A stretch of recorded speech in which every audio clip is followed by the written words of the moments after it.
Hi friends, welcome to NAS Hostel class. Friends, today we are going to learn about the agriculture. This is the fourth chapter from the 10th standard. Only short questions అనేవి ఇప్పుడు మనం చూద్దాం. Okay, so first question, what are the main crop seasons in India? So friends, ఇండియాలో ఉన్నటువంటి main crop seasons ఎన్ని అవి ఏంటి?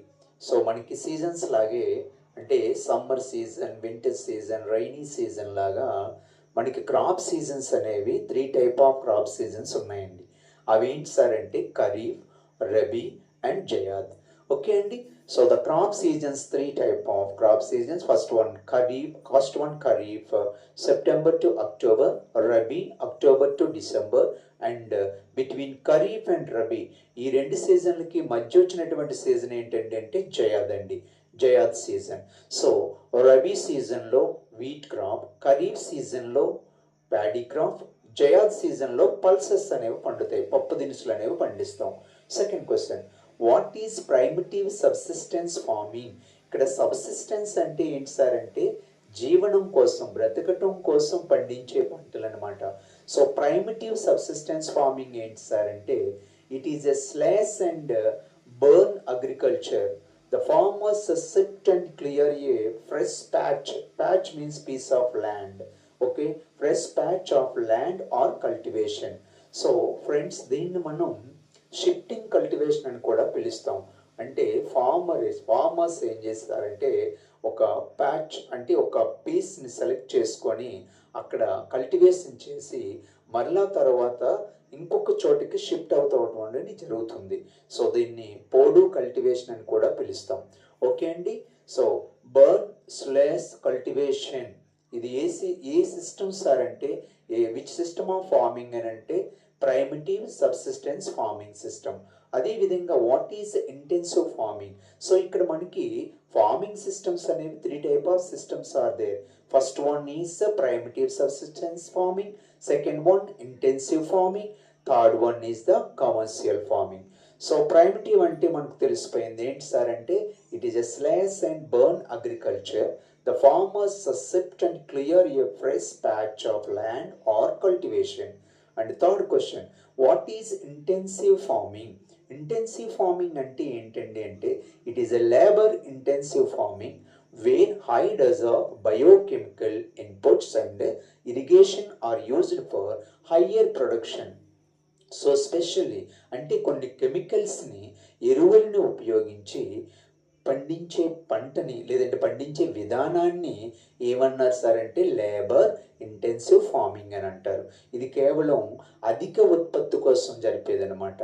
And next one, what is commercial farming? So commercial farming ఈ పేరులోనే ఉందండి మనకి. It is uses higher dose of modern inputs అంటే కొత్త రకమైనటువంటి వంగడాలు, HYV అంటారు వీటిని. So H for high yielding varieties, high yielding వెరైటీస్ని ఉపయోగించి చేసే ఫార్మింగ్ని కమర్షియల్ ఫార్మింగ్, కేవలం వ్యాపారం కోసం మాత్రమే చేసే వ్యవసాయం అనొచ్చు. Next question, name the millet is rich in iron calcium. ఏ మిల్లెట్లో ఐరన్ కాల్షియం అనేది ఉంటుంది, ఎక్కువ ఉంటుందండి అంటే రాగి అండి, మనం చోల్ అని చెప్పేసి పిలుస్తాం. And next one, which state of India is the leading producer of jute? ఈ జూట్ క్రాప్లో ఎక్కువ దిగుబడి, ఎక్కువ ప్రొడ్యూసింగ్ చేసే స్టేట్ ఏంటండి ఇండియాలో అంటే west Bengal sir. And next one, what is the second largest producer of rice in the world? So second largest producer of rice in the world is India. మన India అనేది second place. First place ఏంటి sir అంటే China అండి. అయితే India ఎందులో first place, దేన్ని produce చేయడంలో first place అంటే గర్డ్ అంటే మనం బెల్లం అని చెప్పేసి పిలుస్తుంటాం. సో ఫ్రెండ్స్, వెస్ట్ బెంగాల్ అనేది ఇక్కడ ఉందండి. This is the west Bengal. And next one, which state the largest producer of coffee?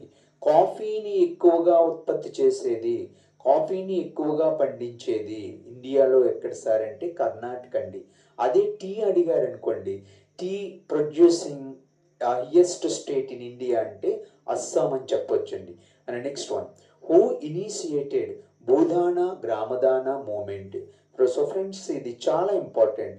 Bhoodan Gramdan movement initiated by whom. ఎవరండి అంటే ఆచార్య వినోబా భావే. ఆచార్య వినోబా భావే గారు ఫస్ట్ ఆఫ్ ఆల్ దీన్ని ప్రారంభించారండి, భూదాన గ్రామదాన మూమెంట్ అనేది.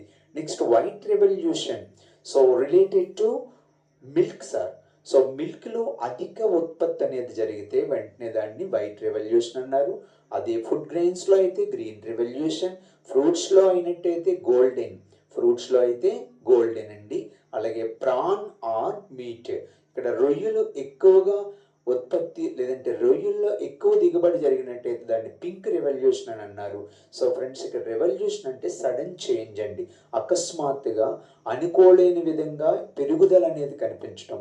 అదే ఫిష్లో అయితే బ్లూ రెవల్యూషన్, ఎగ్లో అయితే సిల్వర్ రెవల్యూషన్, ఆయిల్ సీడ్స్లో అయితే ఎల్లో. సో ఫ్రెండ్స్, మరోసారి గుర్తుపెట్టుకోండి, మిల్క్లో అయితే వైట్ రెవల్యూషన్, ఫుడ్ గ్రెయిన్స్లో అయితే గ్రీన్ రెవల్యూషన్. మనకి గ్రీన్ రెవల్యూషన్ అనగానే మనకి ఎవరు సార్ అంటే ఎంఎస్ స్వామినాథన్ గారు గుర్తు రావాలి. So the father of Indian green revolution ఎవరు సార్ అంటే ఎంఎస్ స్వామినాథన్. అది ప్రపంచంలో the father of green revolution in the world అని అడిగితే నార్మన్ బోర్లాగ్ అని చెప్పేసి నేర్చుకోవాలి. సో ఇక్కడ ఆయిల్ సీడ్స్లో ఎల్లో రెవల్యూషన్, ఫిష్లో blue revolution, egg silver revolution, prawn or meat pink revolution, fruits or honey golden revolution. Okay అండి. So friends, this is the information about the agriculture, only short questions. Okay friends, so జాగ్రత్తగా prepare అవ్వండి. హ్యాపీగా పబ్లిక్లో వీటిల్లో compulsory అంటే ఈ chapter నుంచి మనకి 1 మార్క్స్ రావు కానీ ఈ 1 మార్క్స్ ఒకవేళ ఇన్ కేస్ అడిగినట్లయితే ఇవి చాలా ఇంపార్టెంట్ క్వశ్చన్స్ అని చెప్పుకోవచ్చు. Okay, thank you so much.